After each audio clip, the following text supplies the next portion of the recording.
arriva à Paris. Moussa avait quitté l'Afrique avec des rêves plein la tête. Paris représente pour lui les grands boulevards, les lumières et la réalité. Mais la réalité fut tout autre. Sans papier, il vivait dans la peur constante des contrôles.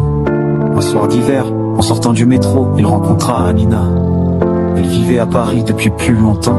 Elle vivait à Paris depuis plus longtemps. Tu sais, j'ai une chambre de libre. Si tu veux, viens chez moi le temps de trouver mieux. Séduisante et surzélale, elle proposa. Moussa naïf et généreux accepta. Assieds-toi, ici tu es chez toi, bois du thé.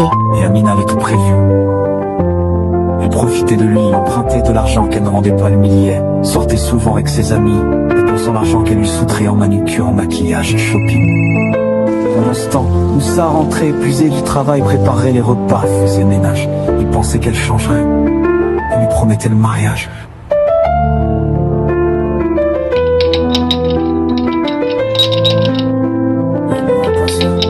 Amina imposait ses valeurs, l'interdisant de sortir tandis qu'elle découchait l'emprise de capucine pesante. Un soir d'hiver, Moussa refusait de céder à un nouveau chantage. Elle mis dehors avec ses bagages. Petit match, son bien, je m'y accline.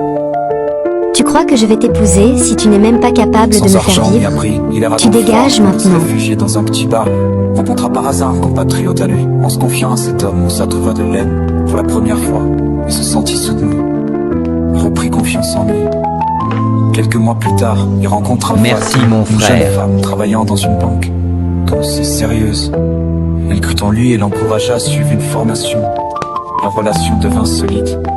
Ils se marièrent, fondèrent une famille. Et Moussa finit par obtenir ses Oui, je papiers. le veux. Il termina sa formation et décrocha un emploi stable dans la même banque que sa femme. Les années passèrent. Moussa gravit les échelons jusqu'à occuper un poste important.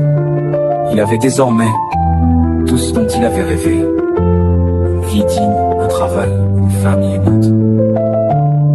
Un jour, dans le hall de la banque, il croisa Amina. Le temps avait passé, mais rien n'avait changé pour elle. Sans travail, elle vit dans la même précarité qu'autrefois. En voyant Moussa, élégant et confiant, elle comprit ce qu'elle avait perdu.